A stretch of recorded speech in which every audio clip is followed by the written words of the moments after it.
Good morning, everyone. My name is David Phillips, and I'm the director of the program on Peacebuilding and Human Rights at Columbia University. Good morning if you're in North America. Good evening if you're in Northern Iraq.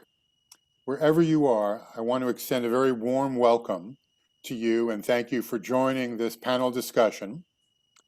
I also want to say a special word of appreciation for the Chaldean Community Foundation, with whom Columbia has cooperated to organize today's discussion. We feel greatly honored by the opportunity to work with the foundation, with the Chaldean Chamber of Commerce, and we're very honored that each of you have taken time to join this very important discussion about the plight of Christians in Iraq.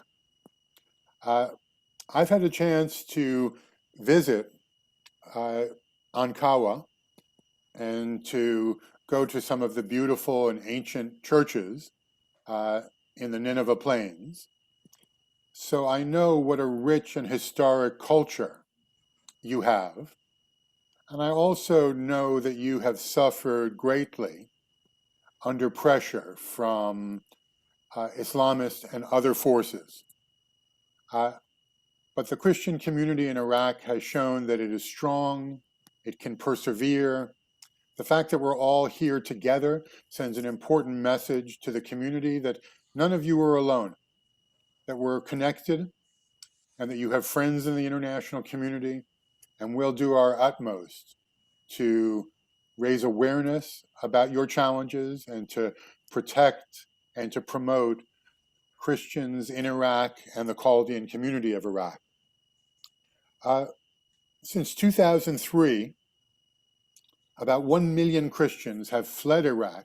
This represents 3/4 of the Iraqi Christian population. Many of those who fled came to the United States, and many resettled in the state of Michigan. There are 160,000 Chaldean Christians living in Michigan, and we're so pleased that you've found a warm welcome here, a sanctuary here, and we want to work together not only to strengthen the community in North America, but also in northern Iraq. In order for that to happen, we need to make improvements in several important areas, which are enumerated in my article in the Chaldean Times. In the area of self-government, we need more local control over decision-making. When it comes to security, Christians and the Chaldean community need to be able to effectively protect themselves against aggressors, and the Iranian-backed militias should be removed since they represent a primary threat.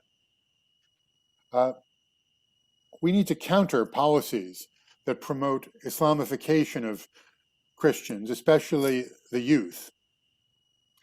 And when it comes to economic rights, we recognize that control of natural resources is essential, not only to prosperity, but ultimately to peace in your region.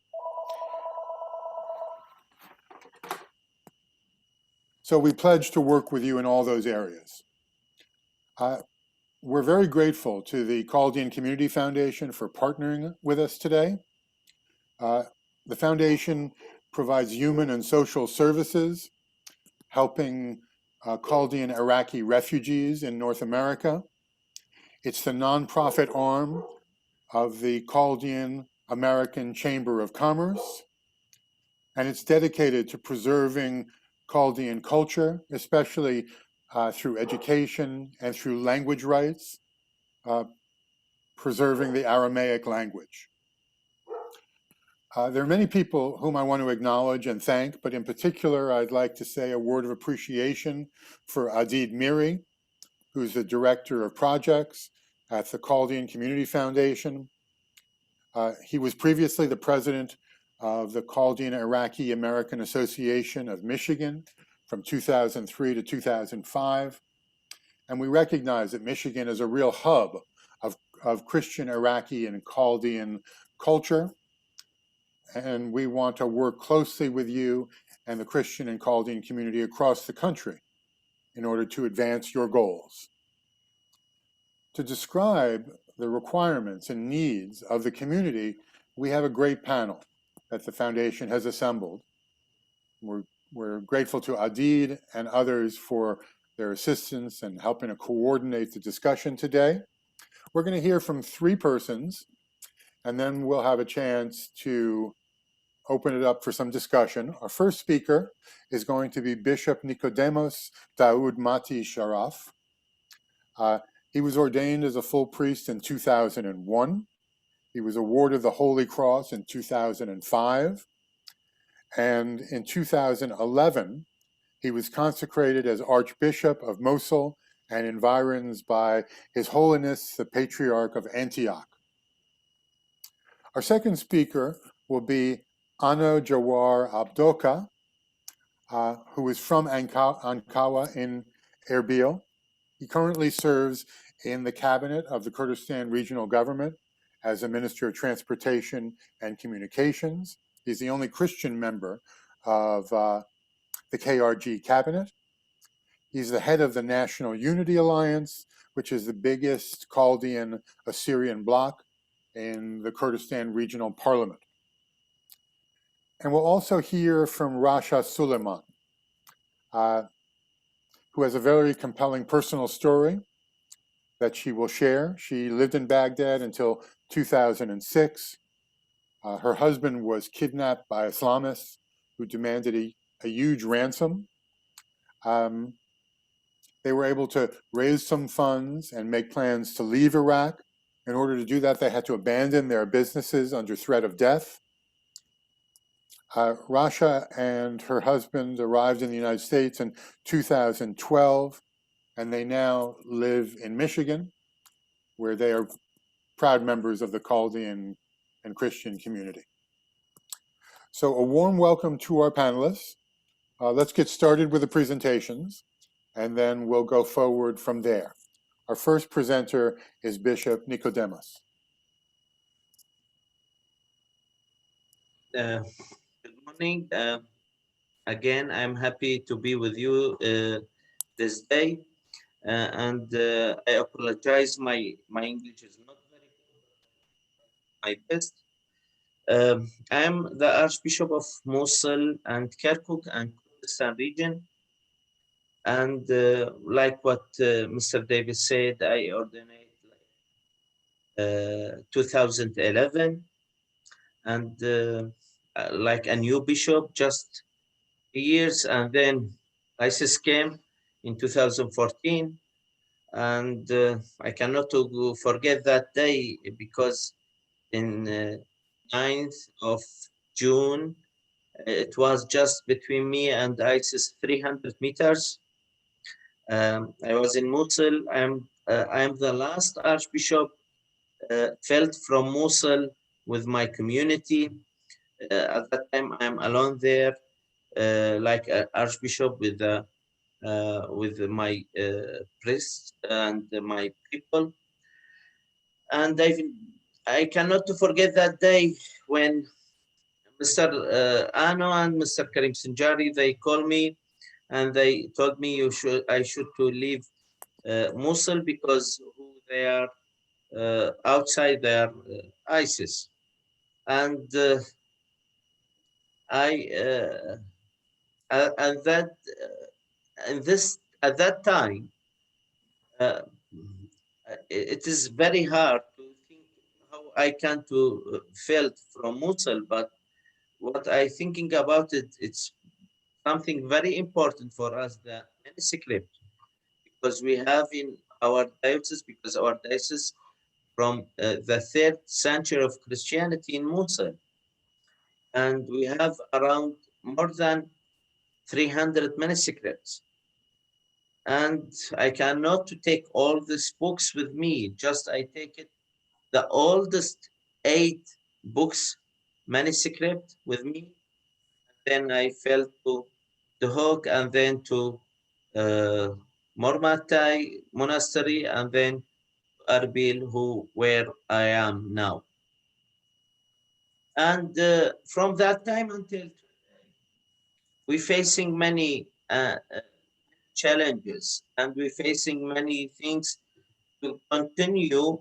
We have very big challenges to continue like a Christian people in our land. We are not just here in the Middle East and in Mesopotamia and Iraq and these places.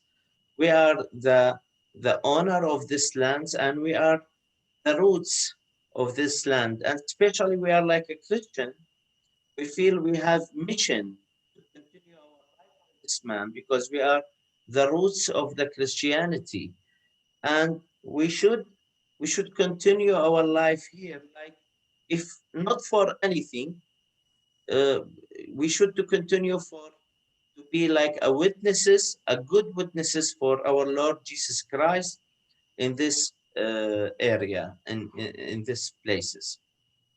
And from that time until today, I think all of you heard what happened with the Christian people, all the Christian people, what happened with the Yazidi, with all the minorities from ISIS. For example, ISIS take everything from us. They take our churches, our monasteries, our manuscript, our our houses. Even they take our, and they try so much to take our Jesus from our hearts, but they cannot to take Jesus from our hearts. And it's so difficult, so difficult. It's not easy, especially when you are to be leader in your people. Like me, like the Archbishop, it's not easy to see your people. They sleeps in the streets. And thanks God, at that time we have Kurdistan, because if we don't have Kurdistan at that time, we don't know where we should go. There, they said you don't have choices, or to be Muslim, or to lose your life, uh, or to go out of from your land. Go, and when you go from your land, from Mosul and from Nineveh plain, you should to go with just with your clothes. You cannot take anything with you. Anything you cannot to take with you. And it's so difficult when you see your people. It's many months we see our people, they are asleep in the streets. When I said they are asleep in the streets, I mean this word. They are asleep in the streets. There is no place. We open it, all of us, like a churches, like a Syriac churches, Syriac Orthodox, Catholic, Chaldean, Syrian, Armenian, all of Christian.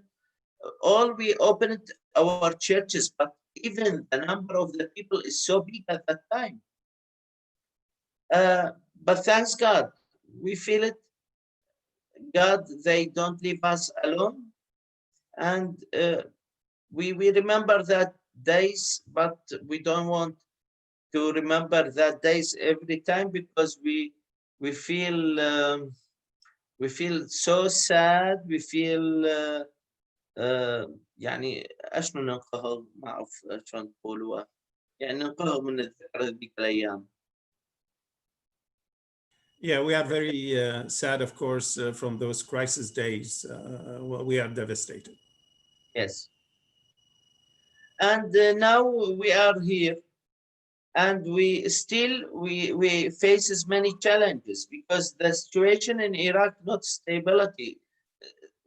It's truth we are in Kurdistan, but still Kurdistan is part from Iraq, and the stability of Iraq, it's very important for stability in Kurdistan. Okay, there is stability in Kurdistan, but the problems, our people, it's not all of them in Kurdistan. Still, we have people in Baghdad, in Basra, and Nineveh plain, and especially in Nineveh plain. In those days ago, those months ago, we're facing many challenges. We're facing many problems with the militias who they are there, especially in our villages in Hamdaniya, Karakosh, Baghdada, Ramles, Bartilla, and another villages, Batnaya, Teleskov,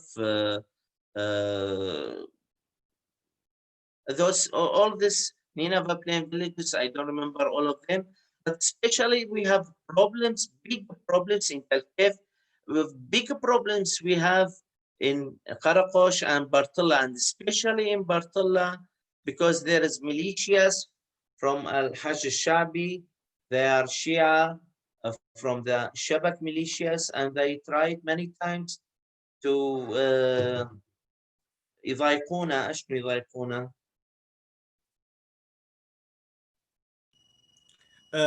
They create issues for us, problems, harassment all the time. Yeah, and tried to push us to fail from our lands, to leave our villages. But thanks God, still our people, they have a little bit power, and still they continue their life there. And we try, and really we are in need to help from all the world and from everyone who can to help us to continue our life here. It's very important. It's very easy to say it's enough, I will go and I cannot continue. But I said in the beginning, we have mission. We have mission. We should continue our life in this land. This is our land. Yes, we are not from outside, overseas. We are the owner of this land. If all of us, we said, okay, that's enough, I will leave my country because I cannot to continue like that, and then we cannot to do anything in front of our history. We feel it's a duty on us to continue here, because that we need your help, and help everyone, to help the minority generally, and especially to help our people, like a Christian people, to help us to continue our life here. Thank you so much. Thank you very much, Bishop Nicodemus. Several people have texted me during your presentation saying that they wish to be on the Zoom call, asked if we would record it so we could make it available to them. So just so you all know, we are going to record the event and give it to you so you can share it with your friends and family. Our next speaker is Ano Jawar Abdoka from Ankawa and minister in the KRG. Ano, the floor is yours. Thank you, David, and I am very happy to join you in these stressful times of COVID-19. First of all, I want to extend my gratitude to the Chaldean Community Foundation, Dr. Adid Miri, and to the Chaldean Chamber of Commerce, and also to extend my gratitude to you, David, and to all your colleagues in Columbia University and the program on human rights and peace building. As our dear His Eminence, our Bishop said, we are the original people of Mesopotamia. The Christians in Iraq and in Kurdistan region, they represent the original people of this country. We are descendants of the Chaldeans and Assyrians, Syriacs of this country, from Babylon, Nineveh, from Nohadra, and also from Ur. So our people were here before Christianity. From the first generation, from the first decade of Christianity, we were preached by St. Thomas and St. Edday and Mary. The Erbil city had in the citadel, and you have visited the citadel, David. We had a bishop in citadel in year 90 of Christianity. His name was Bishop Qiva. We are rooted in this community, but I was asked to speak about the plight of Christians in Iraq. I want to speak very briefly about that. Our numbers in 1980s were approximately 2 million people, 2.1 million people in 1980s and 70s. But what happened after that, the war on the revolution in Kurdistan region or in the northern of the country in 1974, we lost more than 300 of our villages at that time, because most of our people were either Peshmerga or helping the Peshmerga in the revolution. So at that time, they were attacked by the Ba'ath party army, and hundreds of our villages lost, with other 5,000 villages of Kurdistan region. And after that, also many of our people fled the country in the 1980s because of the Iraqi-Iranian war. And after that, in the 1990s, until we reached the 2003, according to most of the agreed on numbers, we had 1.3 million people in 2003. What happened after 2003 is another horrific story of our history. Yes, the Christians in Mesopotamia, we faced a lot of atrocities since the Saifo massacre in 1915, Semele massacre in 1933, Syria massacre in 1969, and also during the Anfal campaign. All of these atrocities we had, but what happened after 2003 is there was a systematic targeting of Christians, especially in the middle and south of Iraq. We had up to 750,000 Christians only living in Baghdad, the capital of Iraq.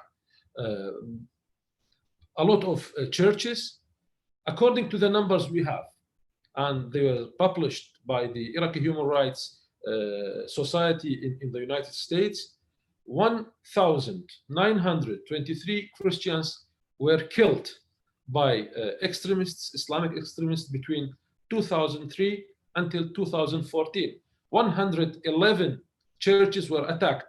That's all before ISIS. What happened with ISIS, we lost a region, a Christian region, in Nineveh Plain, from Al-Qosh to Qarakosh, and all of these villages and towns between them. This place didn't have every Sunday of 2,000 years of Christianity, we had services in these historic towns since the start of Christianity. Only in the time of ISIS, Nineveh Plain remained without the sound of our holy masses. This was the first time we lost historic churches. Some of them, they are from the first and the second and the third century of Christianity. And until now, they are destroyed. Many of them, and the bishop knows better than me, a church goes back to the third century of Christianity. They just destroyed it and make it a garage for their vehicles. So what we have in Iraq, why we have this problem, it goes back to some reasons. The first one of them is the Iraqi constitution. The Iraqi constitution, it claims religion liberty, some basic human rights, but in the Article 2 of this constitution, it says that Islam is the official religion of the state, and no law can contradict the established provisions of Islam. So that article led to the legalization of the very bad law of the Iraqi National Card that imposes Islamization on children in Iraq. That's one. Especially when we have cases when one of the fathers convert to Islam, the children, they are forced to convert to Islam. Why? Because we have this article in our constitution. Second element of the plight of Christians in Iraq is the security situation. what we saw about ISIS is not a result. ISIS is a result, it's not a cause. The causes behind having ISIS, they are still there. They are not resolved. The mentality, the security failure of the Iraqi government, and other, also the regional intervention and other causes, they are still there. So yesterday we have ISIS, tomorrow we will have something maybe far worse than ISIS. Third, it's the migration.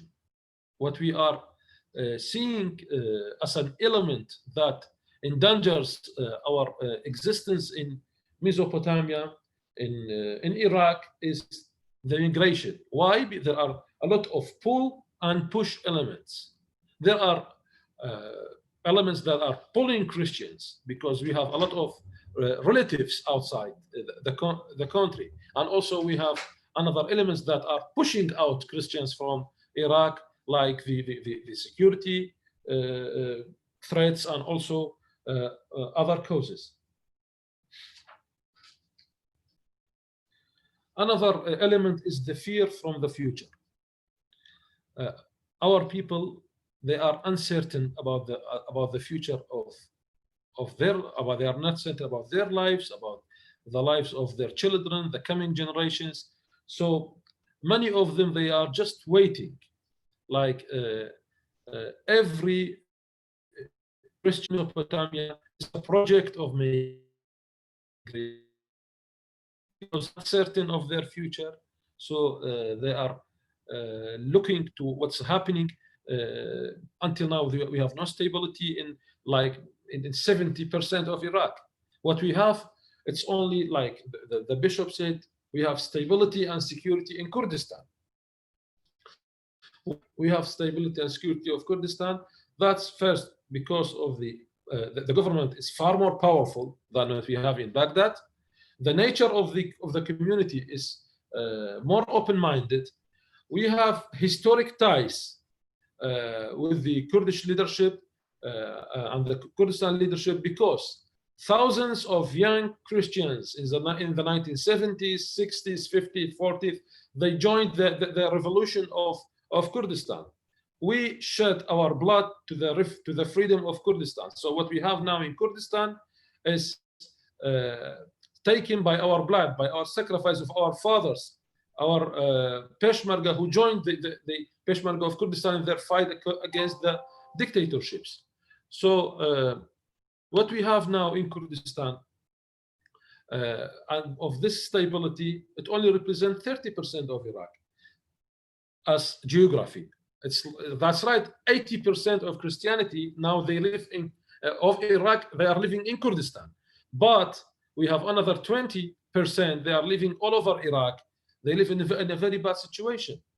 What we have now, it's only in Kurdistan and also in Nineveh Plain. In Nineveh Plain also, it's in two parts. Some parts, they are the Peshmerga over there, and the other parts, there are the militias over there. The militias that they are not controlled by the Iraqi state, and this question needs to be addressed.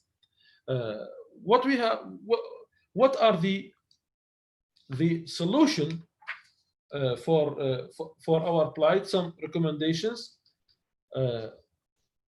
We need to have to work with all our power to submit our rights in the coming constitution of Kurdistan. Now we have a process of writing a constitution for Kurdistan region. It will be different from the constitution that we have in Iraq. So we need to have to work with all of our power, the power of our friends, to pressure to have a better rights in the new constitution of Kurdistan region. But still, we need also to pressure on the Iraqi constitution, on the Iraqi government, to change some of the articles who are against the Christians and other minorities or components of the Iraqi state. Because having a constitution that's only just for one component, that they are the Muslims in the Iraqi community, that means that you as non-Muslim in Iraq, you are not welcome to remain here. Another important thing is for you, to our friends, to empower the young people, to support them with their small businesses. Because if our young people, they have the chance to have small business, they will remain and they will not migrate to outside of the country. But what's also very important for our towns and villages that they were destroyed by ISIS in Nineveh Plain, to have some of them, because they have like destroyed infrastructure. We need to rebuild their infrastructure. We need our friends in the international community to help us to do that. Still, the Iraqi government haven't done anything in these territories. So our people as Christian situation in Iraq, our situation is I will not say we are going toward extinction, but we are going through very bad times. Thank you. Anna, thank you very much for that presentation. You all can ask questions through the chat function of the Zoom conference. And we have a question from Viken Ikazian. How many Christians are living in Iraq today? How many have remained? Anna, you want to give us a figure? Or maybe from Adid? There's no official numbers. There are some optimistic numbers saying that we have 400,000 to 450,000. There are some optimistic numbers who say we have from 150,000 to 200,000. But there's no official numbers. David, there was a report last year.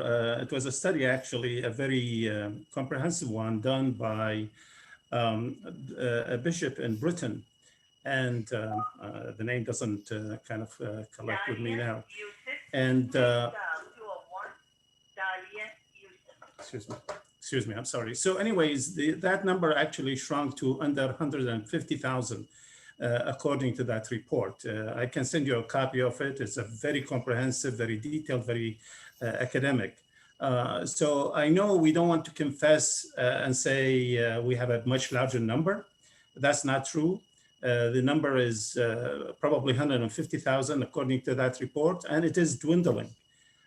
In 10 years' time, there'll be less than 50,000 if we do not reverse the course of what's going on in the region and this attack on Christianity, not just in Iraq, but throughout the Middle East. So Anna talked to... Comment about this, David. Please. 80% of Christians, I think all of the Iraq Christians from Basra to Kurdistan region, they are within Kurdistan region. Another 20%, they are just distributed all over Iraq.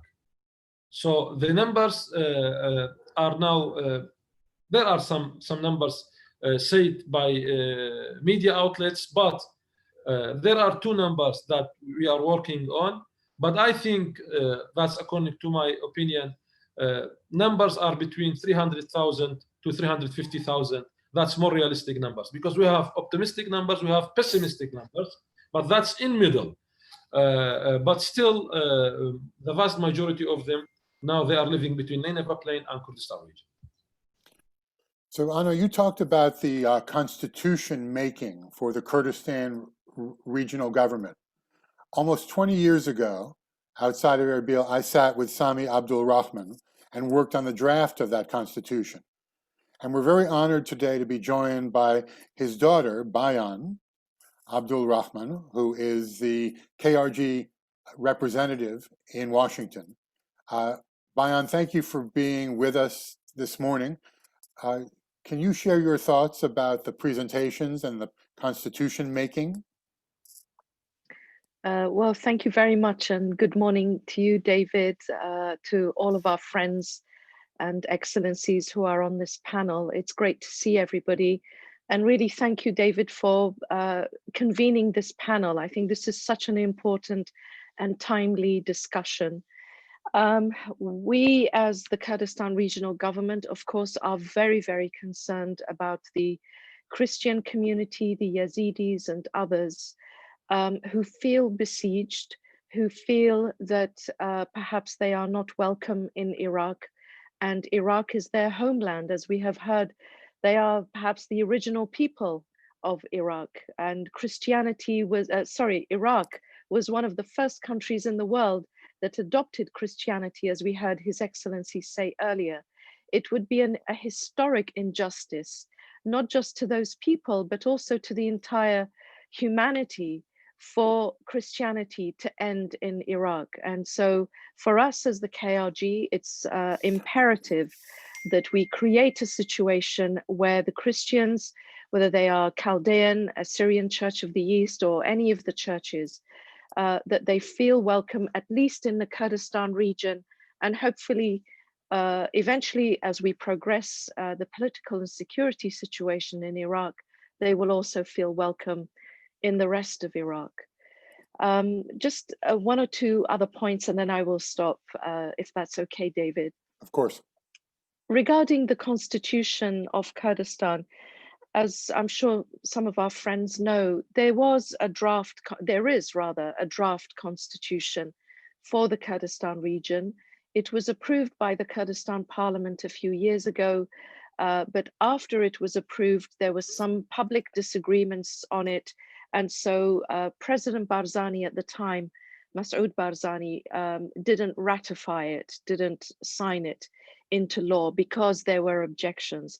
So the draft constitution is back in Parliament, I believe, to be discussed again. And there is an opportunity for people to send in their views and to request to have their views heard. The draft constitution does promote and protect the rights of every religion. And also it allows for self-government in areas where the Christians or the Yazidis or others are a majority. And I know that these days there's a lot of discussion about security. I think the Sinjar agreement that was just agreed between Erbil and Baghdad is really very, very significant and could lead to other agreements, for example, over the Nineveh Plain and other areas if this one is successful. And I think this is why we're seeing some pushback from some of the militias. It's not a coincidence that they attacked the Kurdistan Democratic Party headquarters in Baghdad.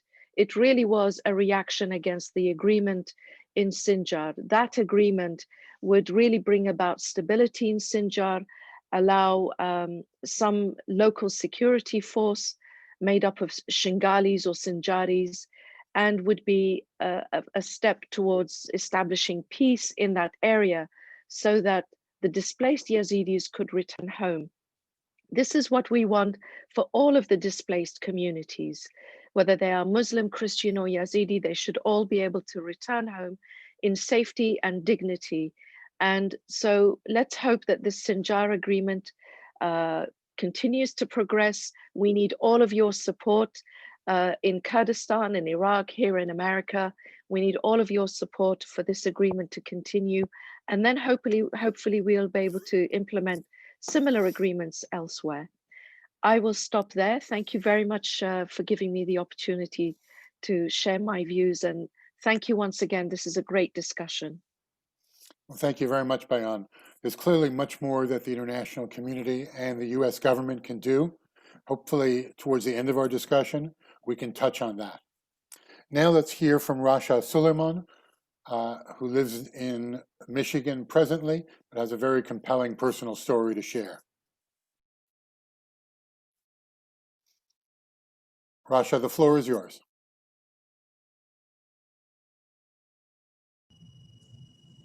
Yeah, you hear me?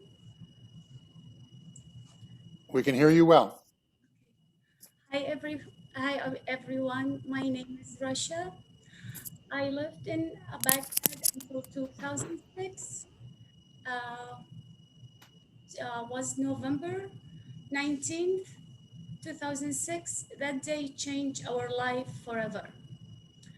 So it was a normal day for us. Like my husband went to his work that he owned in Baghdad. with his two brothers and a group of armed people. They were radical Islamic people, broke into the factory and asked for my husband specifically, and they kidnapped him for a known place. That was a hard moment for us forever. I will never forget that day. Sorry. So they kidnapped him to a known place, and the only reason was because we're a Christian.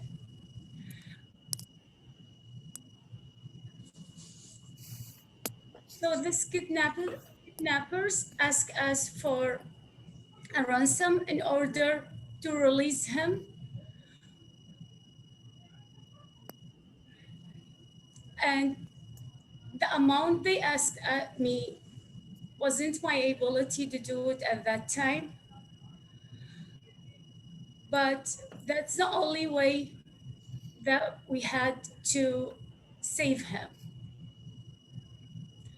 So they asked my husband to leave the country with all his relatives, and they gave him a message that he has to tell all his friends and relatives to leave this country because they told him, this is not your country anymore.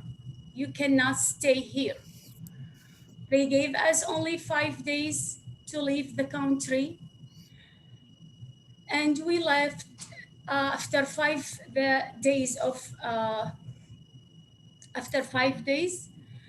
and we left everything. That was very hard moment for us, and we fled to Syria, and we started our new journey in Syria for 7 years. And we applied for the United Nations to come to the United States. So that took us 7 years exactly. But the good thing, while Iraq kicked us out, America welcomed us.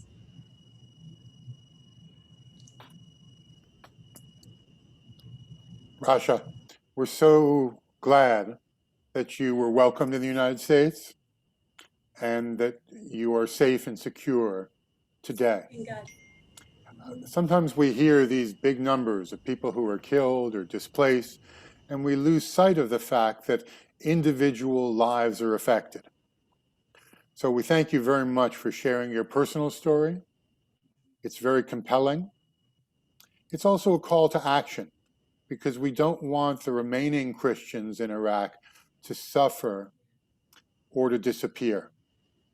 So let's take the remaining time that we have to talk a little bit about what can be done by the international community, and specifically by the United States, to help the Christians and Chaldeans in Iraq.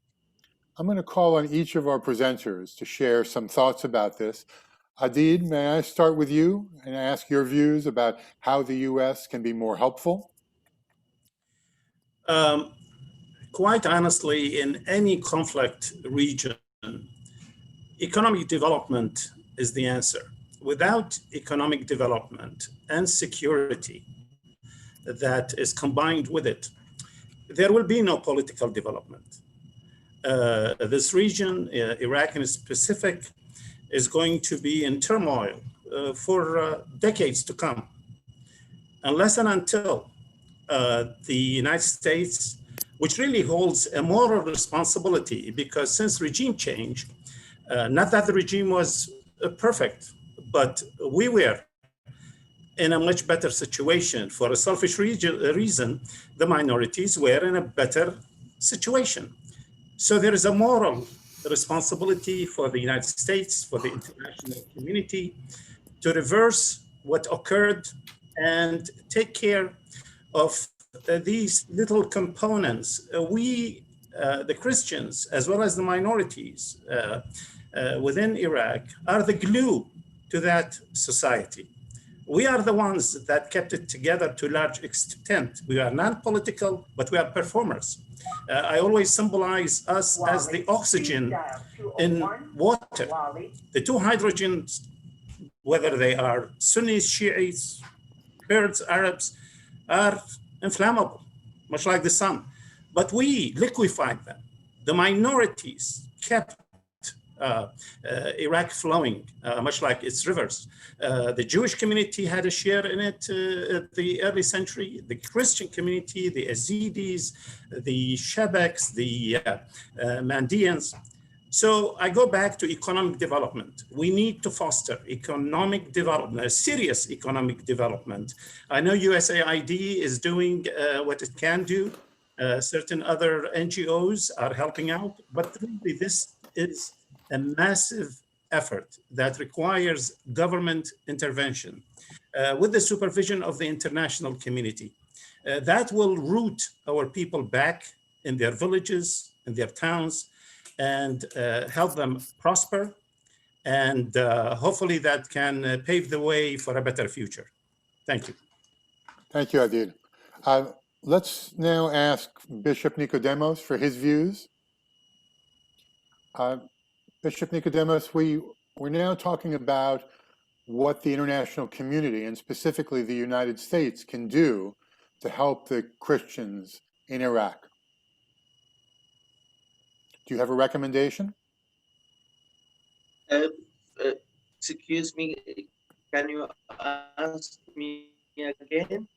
Yes, the question is, what can the international community, and specifically the United States, do to help the Christians in Iraq? سيدنا السؤال يسأله أنه ايش تقدر تعمل أمريكا والمجتمع الدولي لصيانة وحماية ولاستفادة المسيحيين في العراق؟ ايش يقدرون يعملون؟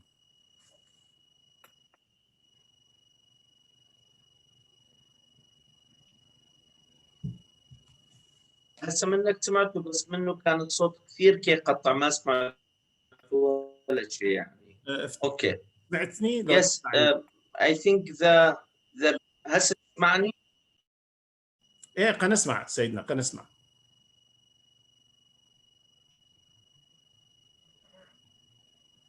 تفضل.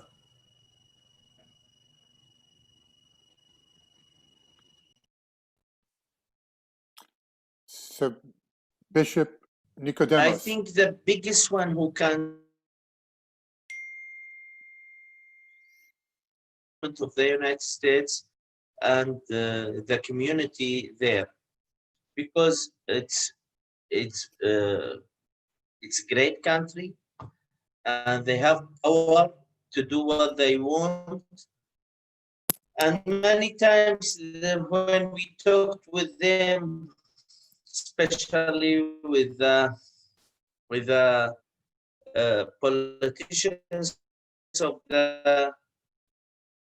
the American people, they said we respect the Iraqi government. They want to do. We cannot tell them what they should do for you. And this is, I'm sorry to say that we cannot believe that. We cannot believe they cannot do anything for us. Okay, I agree. The solution they should start from Iraqi people. But those Iraqi people now, they are so tired and they need support, especially from the United States, and especially they can't do like a pressure on the government in Baghdad and even on the government of Kurdistan to tell them the minority and the special the Christian people, they are very important people, or they should to continue their life in their land and in their country, and you should to take care for them. And I believe this will help us so much. This first thing. The second thing, they can to help us to باي عضيد راح احكي بالعربي شوي تساعدني.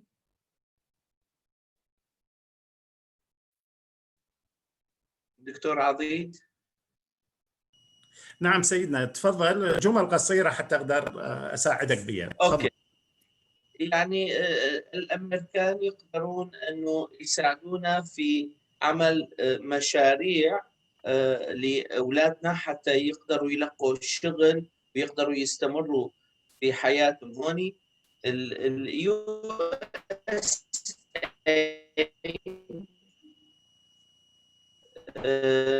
يقولون انه يشتغلوا اكثر من 300 مليون دولار حسب المعلومات على المسيحيين وعلى ما قالوا على المسيحيين، قالوا سوري قلت لي جمل قصيره، قالوا على مناطق النينوى، بس احنا ما شفنا شيء يعني كثير واضح. Okay, I will just summarize what the bishop said. The focus really by the Americans should be again on economic development. The youth are the core of this strategy. There is huge unemployment. There are really no projects. There is nothing to sustain normal life for the young and to keep them in country. This is paramount in the bishop's thinking. Additionally, there were reports that about $300 million were allocated by the US government for the Nineveh Plain region. It's a small number, but we haven't seen any of it. So the youth is the future. Before we turn to Ano, لما طلبنا من اليو اس اي اقدر اكمل سيدنا في ضرورة الوقت فتفضل. على السريع، لما طلبنا من اليو اس اي انه يعطونا تقرير وين صرفوا هاي ال 300 مليون دولار في مناطق سهل نينوى، لان احنا شعبنا موجود هناك وما شفنا هذه الارقام. اعطونا ليستات كثيره، انتبهنا انه اكثر من 80% من الشيء اللي كانوا صرفونه هو صرفينه على القرى الشبكيه الشيعيه. Okay. We have requested USAID to provide us with a report on the spending of the $300 million that I mentioned. They gave us a report which actually, ironically, 80% of the funds were spent in Shiite area and not in the Christian Nineveh Plain region. so before we turn to Ano, I'd like to welcome to our call Dr. Helena Finn, who is a very close friend and colleague. Helena was the Assistant Secretary of State acting for the Bureau of Education and Cultural Affairs. Helena, could you share some thoughts about how the U.S. government could play a more effective role in protecting and promoting Christian communities, Chaldean communities in Iraq? Thank you, David. First of all, I'm going to thank you for including me in this conversation. It was deeply moving. It was very, very touching to hear from you, and especially the personal stories. It is extremely important that minority communities everywhere be protected. Now, we have an election coming up in this country, and if we have a new administration, we don't know yet what the result will be, and a new Secretary of State. I was going to ask all of you what your priorities are and how we could further assist you. You know, David and I worked for years in the field of conflict resolution, and there are so many ways in which conflict resolution can be used effectively to reconcile communities and to bring around moderates from both sides. Sometimes it's impossible. You gave horrific descriptions of the suffering you've encountered from extremists. But let me ask you, that's what I would like to do. I'd like to hear from you. What are your top priorities? What would you want from a new administration? So rather than have a long discussion about that now, Columbia University would be pleased to work with the Chaldean Community Foundation to develop a set of priorities. And we can share that with the current administration and also with senior officials in the Biden campaign. But I think Helena's point is very critical. We need to hear from you. When I say you're not alone, those aren't just empty words. They have to be filled substantively with policies and programs. Yes, and I have a further question. I'm wondering to what extent you are in touch with other Christian minorities in the Middle East. And also, we've talked a lot about the United States, and I'm glad that to the extent it has done so far, I think we can do a lot more, but to the extent it's done so far, that it has helped some of you. But I also wonder whether you're getting help from Europe. So let's turn to Ano for his closing statement, and then I'll say a word of summation at the end, because we're nearing our time to adjourn. Ano? Thank you very much. Thank you, Dr. Helen, for being with us, Helena. About the conflict resolution, we really don't have any conflict as Christians because we cannot afford to be in any conflict. So, and we are reaching the point of extinction in Iraq. If we take Iraq, but as I said, Kurdistan region is another story, and you have been here, Mr. David. But what's important for us in this stage is to secure our towns and villages in Nineveh plain, that they are outside of Kurdistan region. In Kurdistan region, the security is very stable, but outside Kurdistan region, we have a lot of problems because of the uncontrolled militias. They are not even controlled by the Iraqi government. So what we need to is to see a similar understanding between the Iraqi central government and Kurdistan regional government about the territories of Nineveh plain to get rid of the militias, the uncontrolled militias who are there to conduct some regional agendas. So we need to get rid of them and to have the Iraqi army with the Peshmerga to have a shared joint administration for the security situation over there. That's an important element. The second thing is that the vast majority of our people are government employees. They are employees within the government, and now we have a problem that's going on for more than since 2014 until now. That's the problem of the salaries of the employees in Kurdistan. What we have, we need to see an American pressure on the Iraqi central government and also on KRG to let them to get together to finish this problem and to guarantee the salaries for the people, to pressure on the Iraqi central government to give the rights, the constitutional rights, to the people of Kurdistan and to the Iraqi people also. Also, what we need to see also from our friends to be with us more on the ground, not only to listen to us, to listen to the clergymen, to listen to the politicians. We think that somehow they are not interacting to a very good extent. And as our dear bishop said, most of the budget that was allocated to help the components of Nineveh plain, 80% goes only to one component of the Nineveh plain. So that's unfair, unjust, and this issue must be addressed. The United States mission in Iraq need to be more near to the minorities, to the components, to the ethnic and religious minorities, and to work close with them. Anna, thank you very much.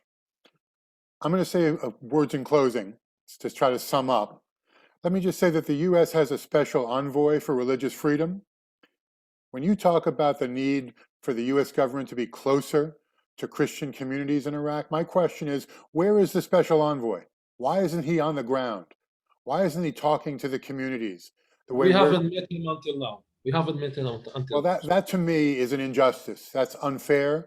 If the U.S. is serious about religious freedom, it should send a senior official to talk to you where you live, in your homes, in your churches. And By the way, we haven't met until now your consul general, not your representative. Well, it's shameful that the Trump administration has ignored the needs of Christians in Iraq. How can we have a president who professes to be close to evangelicals when he doesn't take any interest in the Christian communities of Iraq? To me, that's criminal. But we should focus on what's possible and what your needs are. And we've heard very clearly today what some of those needs will be. Economic development, especially programs benefiting youth, educational opportunity, which Dr. Finn worked on when she was a U.S. official, security, especially to counter the Shiite militias. The Trump administration says it has a maximum pressure campaign against Iran, but it has done nothing to protect you against Shiite proxies that are controlled by the Iranian Revolutionary Guard Corps. I also think it's terrible that the Congress allocated $300 million for development in the Nineveh Plains region, and that money has just disappeared. There's no accountability. When the Congress votes to allocate those funds, it should be working with the community leaders, with the bishop, with the ministers, with the people, with the churches to make sure that the money is spent the way Congress intends it to be spent, and it has a seriously important impact on the quality of your life. So let's hope in the future that the U.S. Is more humble, that we take a greater interest in the needs of the Christian communities, that we listen and we ask the question, what do you want? And that the U.S. government responds more effectively. I hope that this kind of conversation, inshallah, is the first of a dialogue where we can start to learn from the bishop and the minister and the people exactly what's going on and what you want. And to the extent that I can amplify your message and work with the very esteemed Chaldean Community Foundation in Michigan, we pledge to do so. Because the Christians in Iraq have suffered terribly. The Iraqi people as a whole have suffered terribly. It's time for the U.S. government to meet its responsibilities and to provide protection and development. And in my view, we have failed to meet those responsibilities, especially over the past 4 years. So I'm grateful to the panelists for sharing very openly and honestly your concerns. I'm also grateful to the participants for joining the discussion today. We're a small group, but we'll record this and share the recording with a broader community. And I pledge to you in my capacity at Columbia University that we will do everything that we can to amplify your message and to make sure that Christian communities in Iraq, and particularly Chaldean community in the Nineveh Plains and northern Iraq, don't disappear. We don't want you to feel alone or abandoned. We want you to know that we're with you, that we care, and we'll work side by side to make you safer, more peaceful, and more prosperous. David, if I may just say a couple of things. First, we wish to thank you at the Chaldean Foundation. This was remarkable. It was excellent forum. I thank all the panelists, the bishop, my good friend Anu, the ambassador, and Rasha. Martin Manna, our CEO, wants to say a few words, please, in closing. If you can unmute him. Thank you. I believe I am, Dr. Miri. Thank you. And I also want to echo my sentiment and thank the university for facilitating the discussion. Welcome the minister and all our friends, Sayedna.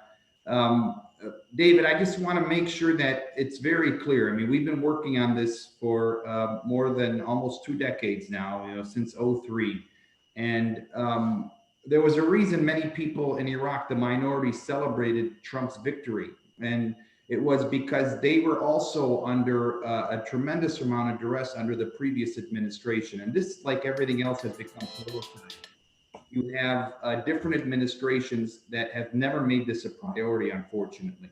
And so there should be accountability if we're talking about US dollars. There should be efforts underway, but the blame really needs to go to the Iraqi central government. If the US was really engaged and involved and wanted to protect minorities and specifically the Christian community, this government, anyone, whether it's the Biden administration or the Trump administration, could put enough pressure on the Iraqi central government to implement procedures that would do away with these militias, have a national education campaign that talks about the contributions that these communities have been making, help preserve self-identity and self-policing, and also help protect these villages. So money's one thing. I think that's great that there's economic development, but it has to be a priority of the administration. It wasn't in the previous administration either. So there's a lot of concern that you know, if Biden is elected, that will this become a priority, because it wasn't in the Obama administration. I just want to make that very clear, that it needs to transcend any of these political campaigns, that it really is about preserving a group that can benefit Iraq more than Iraq can benefit this community. Thank you. Martin, thank you very much. And thank you for your extraordinary work with the Chaldean Community Foundation and to the Chaldean Chamber of Commerce. You're right, the preservation of Chaldean civilization is not a partisan issue. It's going to require work. And we need to raise awareness, and we need to frame your recommendations so that US officials understand them and act on them. President Trump has talked about ceaseless wars. Well, let's hope that in the future we can achieve a ceaseless peace, whereby the Christians of Iraq are protected, their culture and their religion is preserved. And we're so grateful to you, Martin, and to Adid and to all the panelists for helping to inform us today what the critical priorities are. And we hope that after November 3, we'll have a chance to turn the page and work more effectively towards achieving your goals. Amen. So with that, we're a little over time, so we're going to adjourn, but let me just say a very heartfelt appreciation to the bishop, to the minister, to civil society, and to each of you for everything that you have done and that you will do in the future. So, inshallah, we will build peace. The future will be brighter than the present. We look forward to working closely with you. So thank you all. Have a good afternoon, and let's stay in close contact going forward. We're now adjourned.